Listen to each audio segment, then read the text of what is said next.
In April 1949, Raymond Chandler wrote to his English publisher, "Shakespeare would have done well in any generation because he would have refused to die in a corner.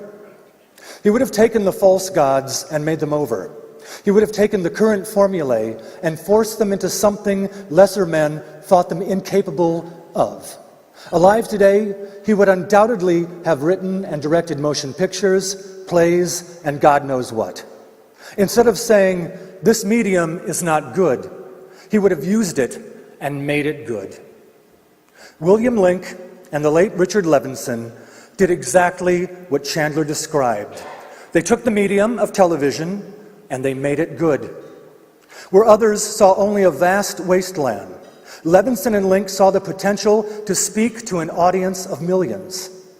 Some of the stories they told revolved around social issues, such as race relations, student political movements, and gun violence, topics that remain all too relevant today. My Sweet Charlie, That Certain Summer, The Execution of Private Slovik, these and other films demonstrated that television could be made by and for adults. Link and Levinson brought that same dedication to quality to their work in the mystery field. For there's no doubt about it, they were mystery fans, dyed-in-the-wool, no-holds-barred fans who cut their teeth writing for programs like Richard Diamond, The Third Man, Burke's Law, and Alfred Hitchcock Presents. A trio of Edgar-winning TV movies in the 1980s exemplify the Levinson and Link touch, described by William DeAndrea as a firm commitment to the classical aspects of the mystery story, the clues and the solutions. Gripping from setup to denouement, these fiendishly clever works put the viewer through the proverbial ringer. And let us not forget the series these two men created, among them Mannix, Ellery Queen, and their most popular and influential works, Columbo, and with Peter S. Fisher, Murder, She Wrote. The Good Lieutenant and the Doyen of Cabot Cove have joined the immortals of detection. They are among the few enduring sleuths whose origins lie in the televisual and dramatic arts. Other grandmasters have written for the big and small screens, but only William Link has focused on dramatic writing. W.H. Auden once observed, "When truly brothers, men don't sing in unison, but in harmony." Levinson and Link harmonized beautifully, and the world still hears their music. Once in a hotel room in Morocco, I flipped on the TV only to find Columbo questioning a suspect in Arabic. I have little doubt he's questioned suspects in Estonian, Urdu, Swahili, Tagalog, and a dozen other languages. Wherever mystery fans are found, the work of Link and Levinson is seen and appreciated. And so, dear Bill, on behalf of Mystery Writers of America, it is my privilege to welcome you to the ranks of the Grand Masters. Few are more deserving, for you have given the world decades of mystery pleasure leavened with humor, heart, and insight. We are grateful. Oh, just one more thing. Congratulations. I'm going to bring this down to you, Bill.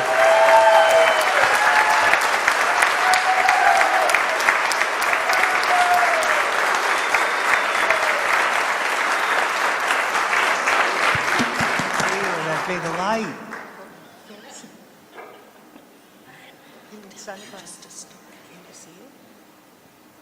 Oh, it's awful. Light, God.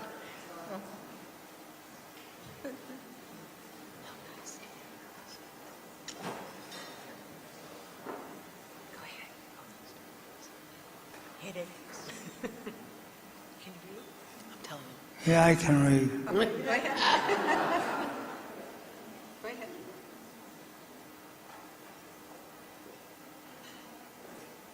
Go on. It's okay. Hello? Yes, of course. It's there. Go for it. Go for it. How nice to be here this evening among my colleagues with 2 back fractures and constant pain. I was afraid I couldn't make it tonight, but my wife, Marjorie Nelson, a force of nature, managed a miracle, and here I am, and thrilled to be here. If anyone needs a miracle, just call her.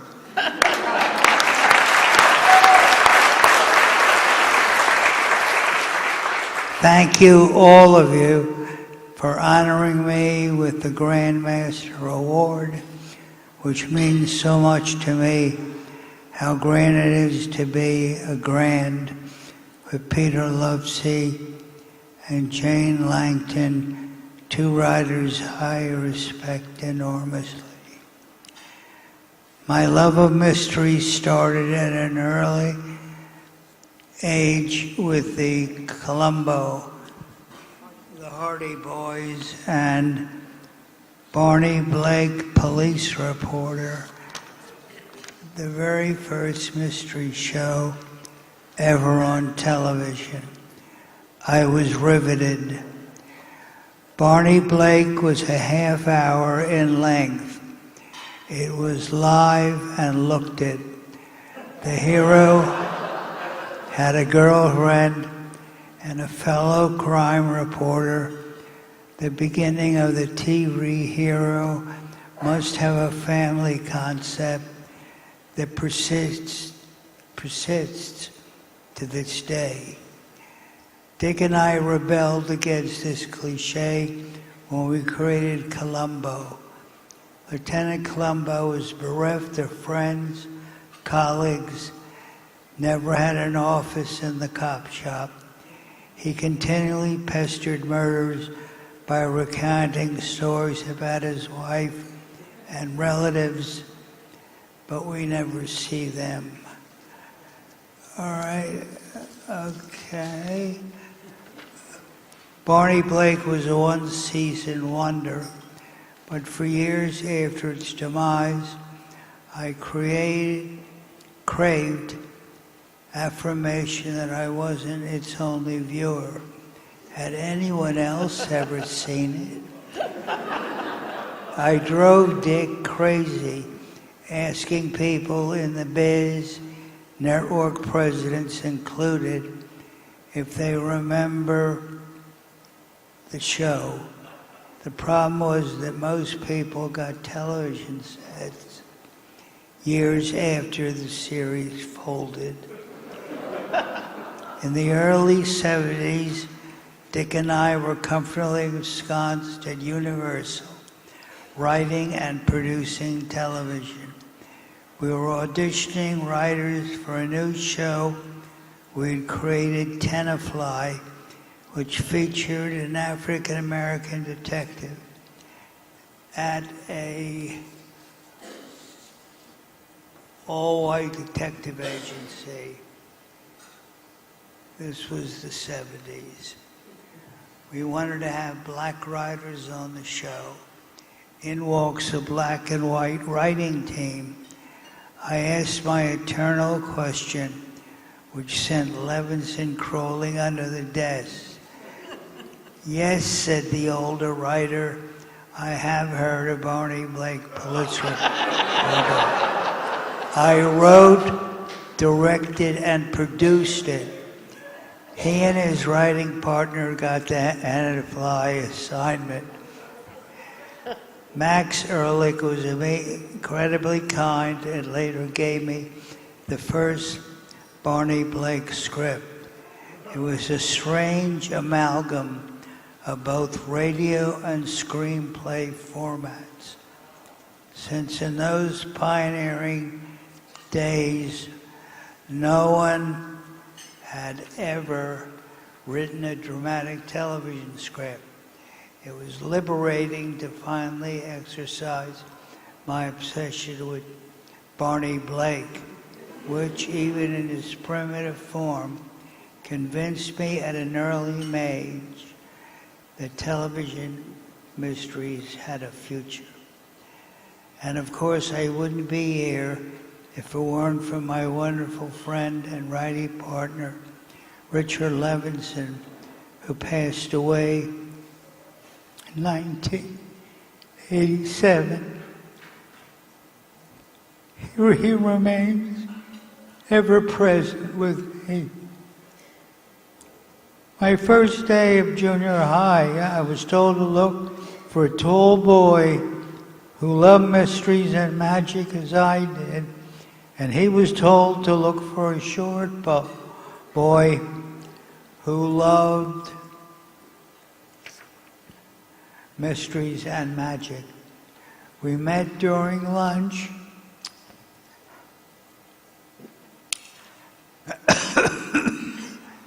And then after school, went home together and started writing that day. Thank heavens we became writers and not magicians.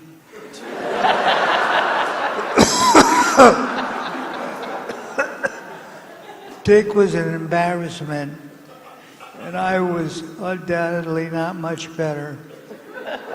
We would do magic shows at kids' parties for a fee of $5, and after schlepping a ventriloquist doll through the snow, the only laugh Dick would get was when he twirled the dummy's head full circle while I hid mine in embarrassment.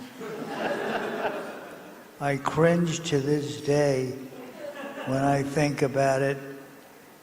As young boys, we dreamed together, we dissected mysteries together, and we wrote together.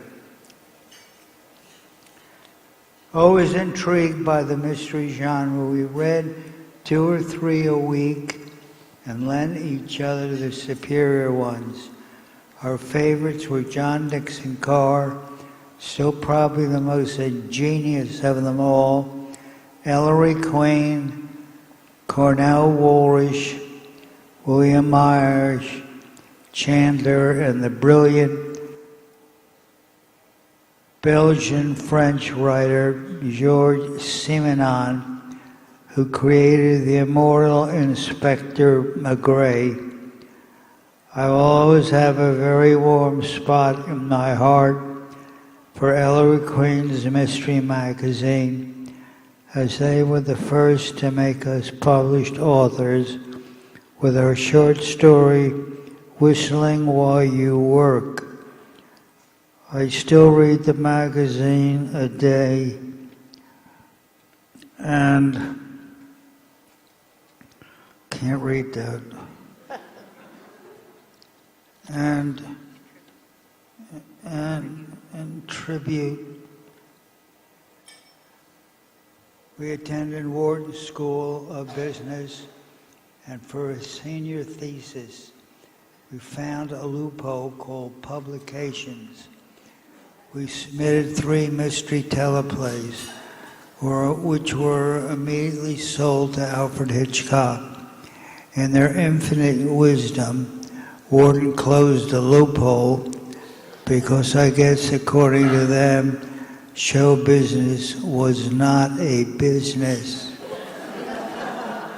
I am grateful to Peter Falk, who brought Columbo to life and immortality with a perfectionism as relentless as Columbo's. How could I not also mention the very gifted Angela Lansbury, who is as charming and hardworking as Jessica Fletcher. I also want to take this opportunity to remember Stephen Spachko, who died earlier this month and who created many memorable crime and mystery series, including Hill Street Blues and NYPD Blue. Stephen was so gracious to Dick and me, always mentioning how much he valued the mystery mentoring he got while writing for us on Columbo. All mysteries are intellectual puzzles. The best mysteries are excellent intellectual puzzles. They are also more than that. They illuminate the mysteries of human nature in all their complexities. Here's a wonderful friendship and partnership. I would pace, would that I could do that now, while Dick banged 2 bloody fingers covered by thimbles because he hit the keys so hard against our Hermes typewriter. Yes, a typewriter. It was a collaboration made in heaven and lasted longer than most marriages. Now that Dick is no longer here, I have made the transition to a computer and I write mysteries alone. As long as there are people, there will always be another mystery to write and to solve. Thank you again, my fellow mystery writers, who are as fascinated with the many facets of human nature that produce crime and punishment as I am. The honor you have given me is the greatest honor I have ever received. Thank you.